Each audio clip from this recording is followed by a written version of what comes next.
ఈ భూమి మీద ఇన్ని రకాల జంతువులు ఉండగా శాస్త్రవేత్తలు కొత్త మెడిసిన్ తయారు చేసినప్పుడు సైన్స్ ప్రయోగాలన్నీ ఎలుకల మీదే ఎందుకు చేస్తారు?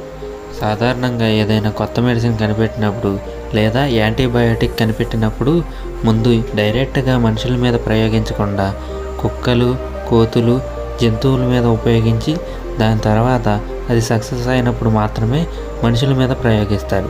కానీ వీటన్నిటిలో కంటే ఎలుకల్ని ఈ ప్రయోగాల కోసం ఎక్కువగా వాడతారు. గత 100 సంవత్సరాలుగా ఈ ప్రయోగాల కోసం ఎక్కువగా ఎలుకల్ని ఉపయోగిస్తున్నారు. దీనికి కారణం మనుషులకి ఎలుకలకి మధ్య ఉన్న సిమిలారిటీస్.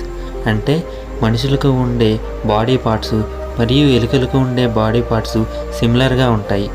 లేదా జెనెటికల్గా కానీ మనుషులకి చాలా దగ్గరగా ఈ ఎలుకలు ఉంటాయి కాబట్టి వీటిని ఉపయోగిస్తారు. అంతేకాకుండా మనుషులకు వచ్చే చాలా జబ్బులు ఈ ఎలుకలకు వస్తాయి.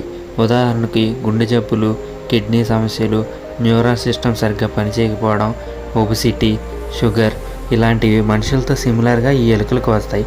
కాబట్టి ఈ సైన్స్ ప్రయోగాల్లో ఎలుకల్ని ఎక్కువగా యూజ్ చేస్తారు.